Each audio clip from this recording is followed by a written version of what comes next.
I prefer the older of the two to be the bottom as it gives a bit of a power shift in the bedroom, but I won't turn up my nose at an older top, which Asahi is.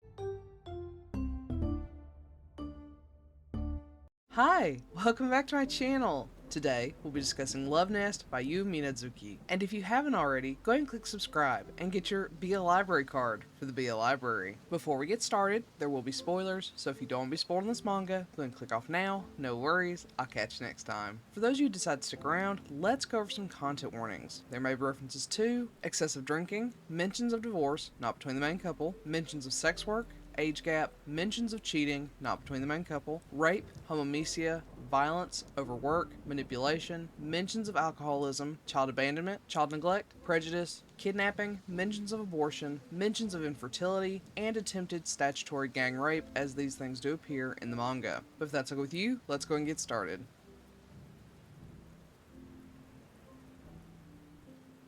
Just to note, this is the third series in a shared world created by Yuu Minaduki. It's recommended that you read the first and second entries before reading this one, as they share backgrounds and characters. Masato treasures his days off, often working late hours during busy seasons at work. Unfortunately, the little peace he has at home is disrupted by his upstairs neighbors, who constantly stomp around and make noise. He escapes his home to drown his sorrows at his favorite bar, where he complains to one of his best friends, Naruse. Naruse pokes fun and comforts Masato at the same time, but ultimately ends up making him an offer he can't refuse, to move into one of his houses. Masato is all about it and immediately cancels his lease. Just as he expected, the house is phenomenal. It has the latest entertainment system, which tickles Masato's fancy. It's impeccably clean, but more important, there are no annoying neighbors. Masato is ready to enjoy his new digs when he's suddenly face to face with an unexpected person, Asahi. Asahi is an older man. He's dirty, inconsiderate, and constantly steals Masato's food. What Masato thought was heaven is suddenly hell. He's gone from shitty neighbors to a shitty roommate, and Masato can't wait to find another place so he can escape Asahi. But as he compromises and grows to learn who Asahi truly is, he finds himself softening up to the older man. But Masato has been betrayed by a straight man before. Though his heart might want Asahi, Masato isn't so willing to let it guide him that way.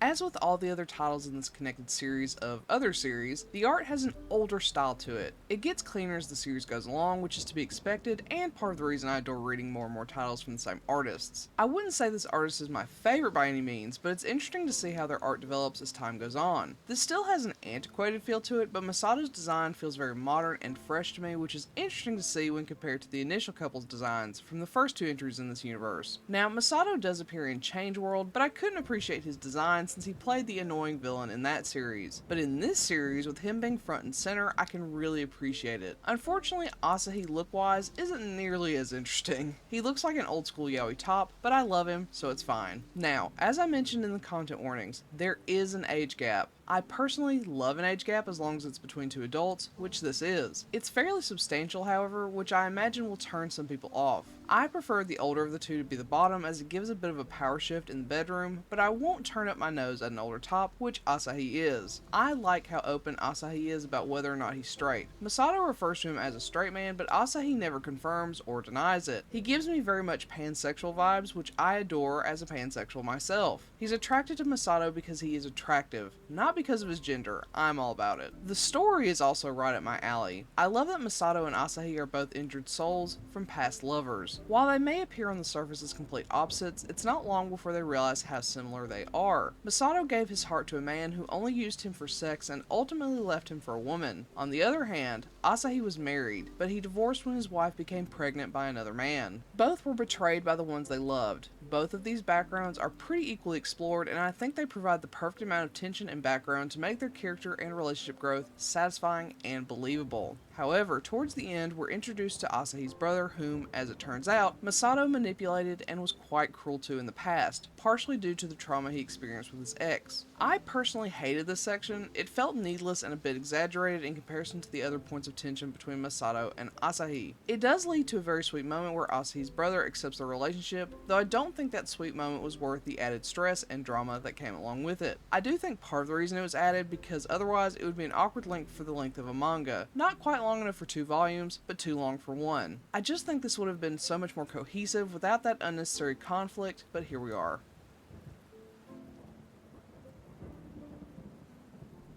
With all that being said, of all the series thus far, this is my favorite. Don't get me wrong, the previous characters are sweet and there are aspects of their story that I enjoy, but these two really speak to me. I like how extroverted and chaotic Masato is, despite being a responsible house husband otherwise. Meanwhile, I say he comes off as chill and stoic, but ends up being quite lazy and laissez-faire. They complement each other perfectly and I adore their connection. If the story had been pared down a bit more, this would have been a favorite of mine, no doubt, but I like it all the same. So, have you read Love Nest? If so, what do you think? Do you agree with my assessment? Do you not? Let me know in the comment below. Otherwise, I'll catch you next time. Bye!